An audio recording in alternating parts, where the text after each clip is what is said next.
Denbora luzez, euskararen jasarpena ezen errepresioa bakarrik izan. Argi eta garbi esateko maltsurra izan zen. Orain kontatuko duguna oso gorea da. Errepresioa, txibatasoak eta indarkeria fisikoa ere badago. Eta bai, hau dena lehen mailako eskoletan gertatu zen. Anillo eskolar frantsesez lanti deitzen da. Anillo eskolar edo bebai zen txanpon txiki bat, edo gauza txiki bat. Orduan, hori erabiltzen zen euskaraz hitz egiten zutenei zigortzeko. Zer egiten zen? Bueno, umeari harrapatzen bazitzaion euskaraz hitz egiten, herrieta edo jipoitxo txiki bat ematea, eta erastun hori edo txanpon hori edo zerbait ematen zitzaion, ez? Orduan, umeak pasatu behar zuen beste ume bati. Orduan, ume batek entzuten baldin bazuen beste ume bat euskaraz hitz egiten, pasatzen zion erastuna. Orduan, momentu horretatik ume horrek egon behar zuen begiratzen, aber nok hitz egiten zuen pasatzeko anilloa, erastuna. Eta horrela, umeak bihurtzen ziren besteen espiak eta besteen kontrolatzaileak euskaraz egin ez dezaten, ez? Orduan, eguna amaitzen zanean, maistrak edo maisua galdetzen zuen, nork dauka erastuna? Nik. Orduan horrek pairatzen zuen zigorra. Zigortzen zuten ume hori.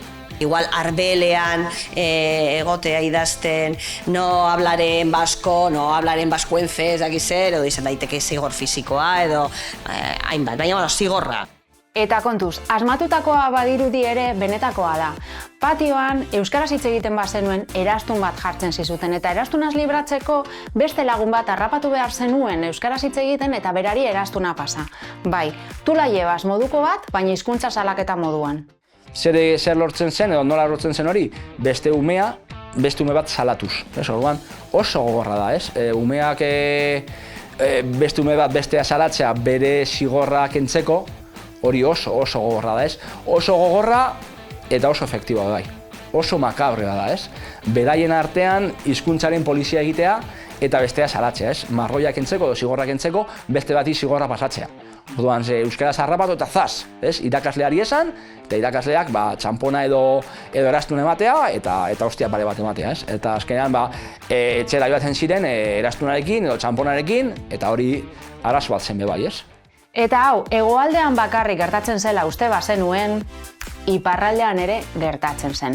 Gobernua desberdina zen, baina zigorra berbera. Bretañan, Korsikan, hau Europa osoan gertatu da. Hizkuntza batekin bukatzeko beste metodologia bat da, ez? Orduan da, debekatzea, eta debekatu dezakezu, baina hitz egiten bada, zer egin, zuk ez egin poliziarena, ez? Umei utzi poliziarena edo diktadorena egitea bestea salatuz, ez? Estatuetatik datozen eskola iniziatibek eduki dutela helburu bat, eta da, hizkuntza nazionala, gaztelania edo frantsesa nagusitzea.